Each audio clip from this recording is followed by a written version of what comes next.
حضرت امیر المومنین خلیفۃ المسیح الخامس ایدہ اللہ تعالیٰ بنصر العزیز نے مورخہ 31 جنوری سن 2014 مسجد بیت الفتوح لندن میں خطبہ جمعہ ارشاد فرمایا۔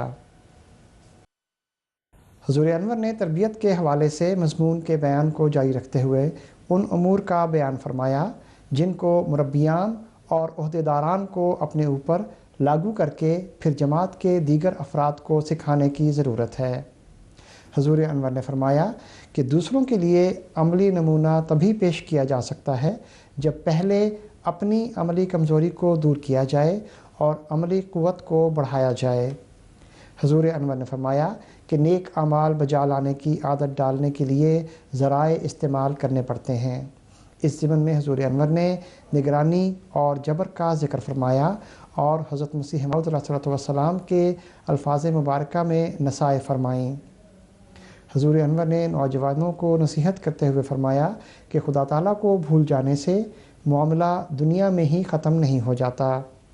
خدا بہرحال ہمارا زندہ خدا ہے اور وہ اس بات پر قادر ہے کہ دنیا میں بھی سزا دے، لہٰذا عملی اصلاح کے لیے خدا تعالیٰ کے ساتھ تعلق جوڑنا بے حد ضروری ہے۔ حضور انور نے دین اسلام کی آئندہ ترقی کے لیے مربیان کی اپنی تربیت کے اعلیٰ معیار حاصل کرنے کی اہمیت پر زور دیا۔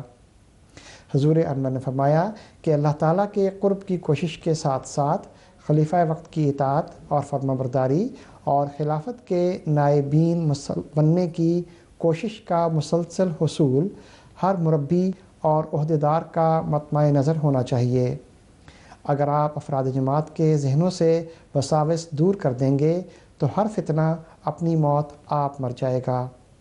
اس ضمن میں حضور انور نے دعا کی اہمیت پر بھی زور دیا کہ اس کے بغیر کچھ بھی ممکن نہیں۔ آخر پر حضور انور نے پاکستان سمیت دیگر اسلامی ممالک کی قابل رحم حالت کا ذکر کرتے ہوئے احباب جماعت کو توجہ دلائی کہ عالم اسلام کو آج حضرت صلی اللہ علیہ وآلہ وسلم کے عاشق صادق کے ماننے والوں کی دعاؤں کی بے حد ضرورت ہے۔